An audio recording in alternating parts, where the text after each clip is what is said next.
What's up, folks? I'm Dwayne, I'm Alicia. and this is Blackboard Gaming, where we teach you about all these great board games that are out there. Waiting to be played by you and yours. I'm a simple man, don't wanna complication. Hey everybody! Today, we're going to tell you about a game that was sent to us to take a look at. Today, we're going to talk about Diced Veggies. Diced Veggies is designed by Jory Capel, Rowan Capel, and Josh Capel, and published by Kids Table Board Games. Let's go to the table for an overview of how this game is played. Diced Veggies is a dice drafting resource management game for 2 to 4 players where the players are taking ingredient dice and cooking scrumptious recipes. To set up the game, we will place this frame in the middle of the play area, and then we will pour all 35 of the ingredients dice into this frame, making sure that the dice settle into a single layer. And then we will move the frame diagonally to make sure the dice settle into one of the corners and there's no spaces in between the dice. Once we've done that, we will take this frame and move it off to the side. So now this grid of dice is known as the block. Next, we're going to take this deck of 34 hype cards, and after giving them a good shuffle, we're going to deal one to each player, and they're going to keep those hype cards face down in front of them. Then we're going to take the deck of 44 recipe cards, and after giving that a good shuffle, each player is going to get 2 of those recipe cards, and they're going to keep those face up in front of them. And then once that's done, we're going to put both decks in the middle of the play area. And then we're going to reveal 3 cards off the top of the recipe deck face up to form a display. Like so. Each player is going to get one of these chef tokens. And then we're going to choose a starting player. And they're going to get this cleaver token. And now we can start the game. So what the players are doing is they are cutting dice, ingredient dice, off of this block and placing them in front of them and completing recipes. Now, there are 5 different colors of dice in this game, and they represent 5 different ingredients. So if you look down here, you got orange that represents carrots, and the purple represents onions, red is tomatoes, green is green peppers, and the brown is mushrooms. I love me some mushrooms. So, on a player's turn, they're going to do 3 steps. First, they're going to cut, then they're going to cook, and then they're going to card or take a card. So, to cut, the player's going to take this cleaver and they're going to cut a number of dice off of this block. Now, there are a few rules to pay attention to when cutting. The most important one is the pip value of the dice that you cut off cannot exceed 10. So like I couldn't cut this mushroom and this tomato off because that's 12. Over here I can cut this onion and this carrot, that will be 8, but I can't get that other onion because that will take it over. But I can take this onion, this carrot, this mushroom, and this tomato because that pip value equals 10. So when cutting from this block, you're going to make one cut and it has to come from the outside. And also, another rule to pay attention to is when you finish your cut, the block has to still be in one piece. So let's say on my turn, I take this and I'm gonna make sure I don't disturb the pip value and then slide these over. And I'm going to place those dice into my play area, like so. After cutting, now I can cook. If I have all the ingredients to satisfy one of my recipe cards, I can cook. Now I can cook more than one recipe on a turn, and if I have all the ingredients. And I don't have to cook if I don't want to. Now, why would I not want to? Because I have all the ingredients. You see this garden salad needs carrot, mushroom, onion, and tomato. I got carrot, mushroom, onion, and tomato.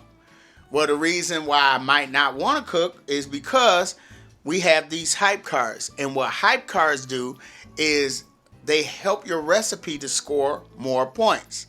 So here's an example. I have these ingredients. I decide I'm going to cook this garden salad. I declare, hey, I'm cooking this garden salad, guys.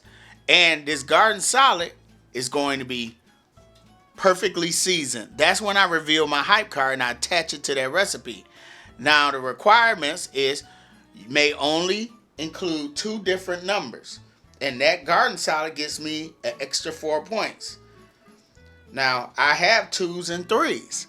So I'm able to do that. And what I would do, I would take these dice and toss them back into that frame and then set both of these to the side face down to show I have prepared a recipe.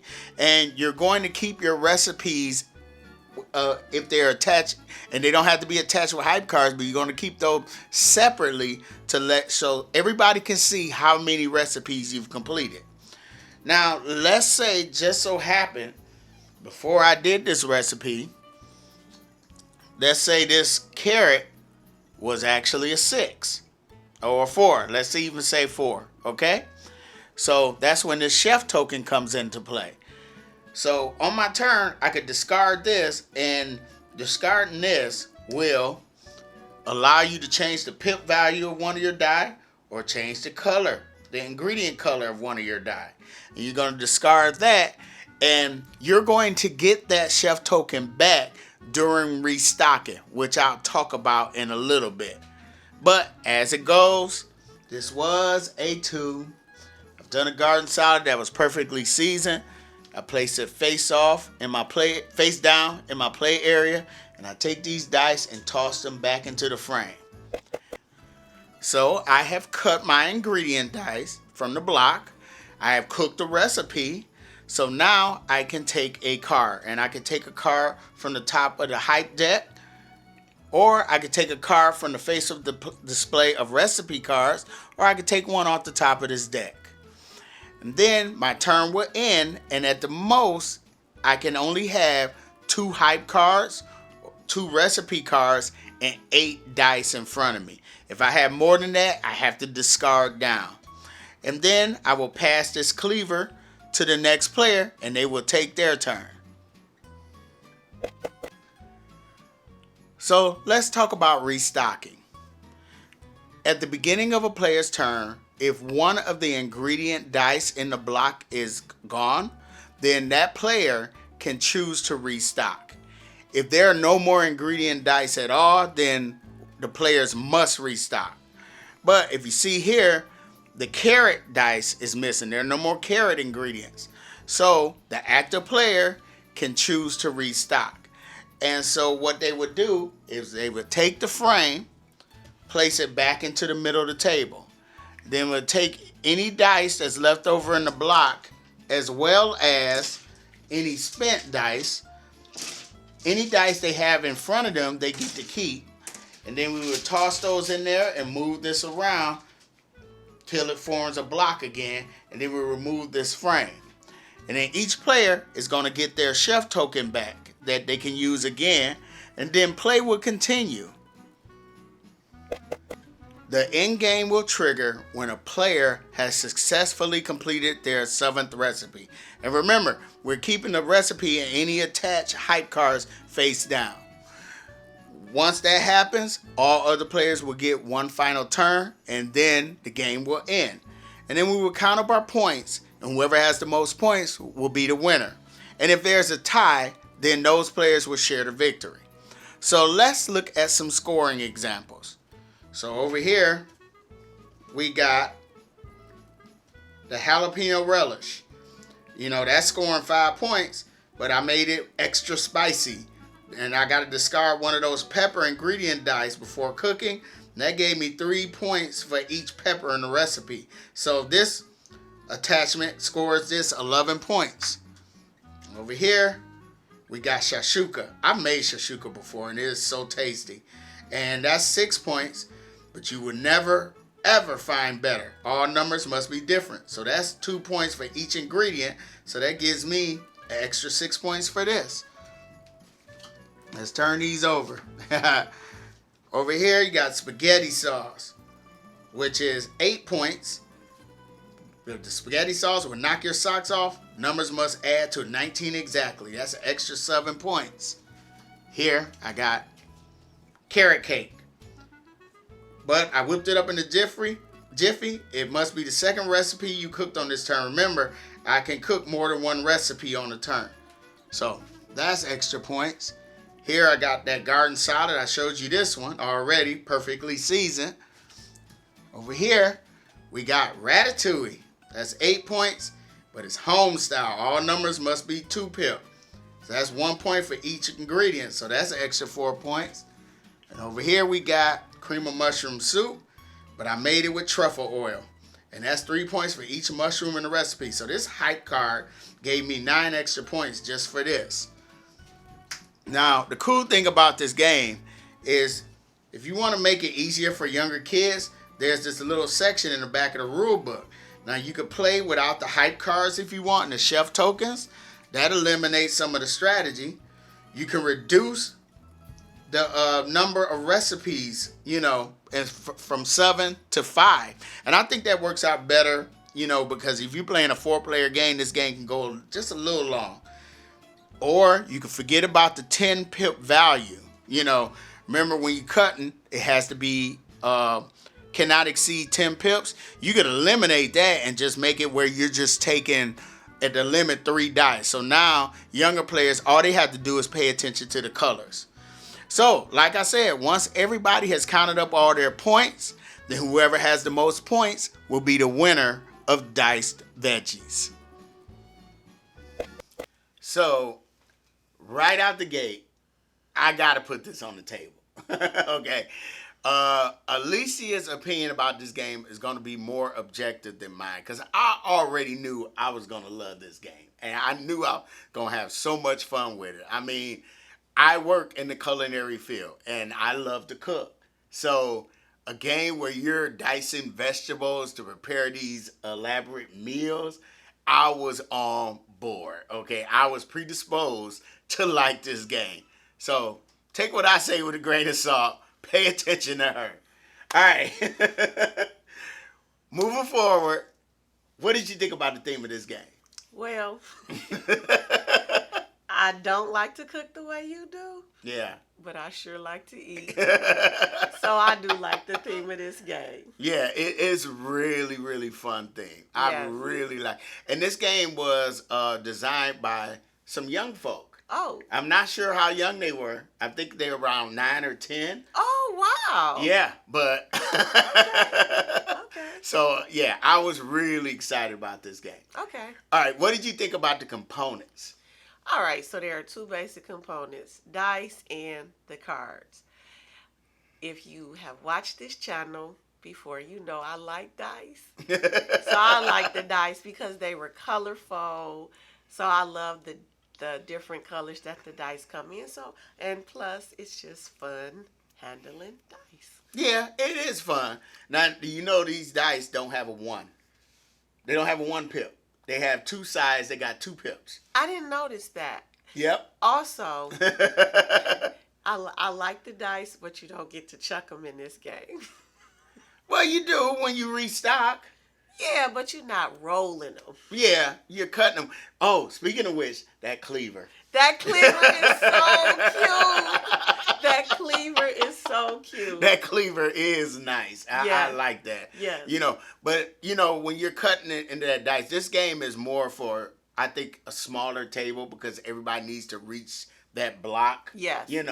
But yeah, component-wise, I really like the components in this game. Yes. So now, what do you think of the art? All right, now the art on those cards. Those dishes look scrumptious. They do. Oh my goodness. They really, really do. I mean, and I like the fact that choices of the dishes, because like they had shashuka. Yeah, he was really impressed with that. Yeah, I saw that. I was like, oh man, because I've actually made that before, and a lot of these dishes I've made before, and I really, really like the way they presented the art on those cards. I like the way they presented the art, and also I like the variety of dishes. They did have a nice variety. Yeah. Oh yeah. Now there's some dishes I would like to see, so I'm looking for an expansion. But yeah, I love the art. Yes. All right. So, what do you think about the mechanics? I really like the mechanics. It's pretty simple. It's dice drafting and resource management. You decide which dice you're going to select, and you decide how you're going to use them to fulfill your recipes. Yeah, I like the fact that you get to pair the recipes. Like you can create the recipes, but where that fun. When I first opened the box and I was looking at the recipes and they said each of the ingredients dice represents one ingredient, and I was wondering where do the pips come in. And then when I started looking at the hype cards, like this, you can make this like your mother used to make. If all the dice have a 6 pips on them or something like that. And I like the strategy involved with those hype cards. Pairing them up with those recipes. Yes, yes. And I love the fact that we were like, and it says so in the rule book, when you make the recipe, declare it. And it adds to the fun, saying, I'm making this cream of mushroom soup, and I'm making it with truffle oil. And then you sit back there with pride, like you done really cooked the meal. And I like that. Yeah, I do like the way you can add the hype cards, and that adds a dimension of challenge and strategy to the game. This truly is a game that is easy to learn. Yeah. But I also think it's easy to be strategic at. Yeah, because I've played this. When the other day I helped my friend on his food truck, and while we were, we had a little downtime, and I had the game in the car, so I broke it out, and we were actually on the food truck playing the game. I was playing it with his son, and we played it, and he really, really liked it, and he says I got to buy him a copy now. Well, yeah, one of the things I appreciate about this game is it doesn't have a massive table presence. No, it doesn't. Yes. Unless you start cooking all them recipes. Now you got recipes all down the line and stuff like that. But I played this with you, and I played it at 2-player. I've actually played it at 3-player the other day. And I definitely would say at 4-player, I think it can get a little long. Okay. So I think it'd be better to instead of 7 recipes, make it 5 recipes, stuff like that. And there is one little thing. What? It's minor. What? I think when you're putting the dice in the tray, like Yes. restocking or whatever, I think that could be a little clunky, because you want to try to make sure that you're not setting the dice to your advantage, especially in the restocking phase. I get it. But other than that, I love everything else about this game. Now, one of the things I appreciate about this game is I do think that this is a game that gamers can appreciate, but I think you could simplify it and make it. I like the suggestions they came up with. Yeah. To make it more kid friendly. Although the teacher in me, I would make them count those pips. You will incorporate the math. Yes. Yeah. Yes, I would. It does say 6 and up on the box, and I think that's accurate. Well, the truth of the matter is, one of the most important skills kids can get is being able to find numbers that add up to 10. So again, I'll make them count those pips. All right. So overall, what did you think about Diced Veggies? I think Diced Veggies is a delightful game. I really enjoy it. Thumbs up for me. Yeah, like I said, take what I say with a grain of salt. I was already gonna like this game, and I did. I enjoy this game. I enjoy making those dishes, and some of them dishes, like I gotta make shashuka again. And yeah, y'all done set him up because he got to do some cooking now. All right. So, if you like the contents of this video, feel free to hit the like button, subscribe, Follow us on Facebook, Instagram, and Twitter. and like we said, Diced Veggies, a delightful game. You definitely can play this with families. I'm Dwayne. I'm Alicia. This has been Blackboard Gaming. We will see you next time.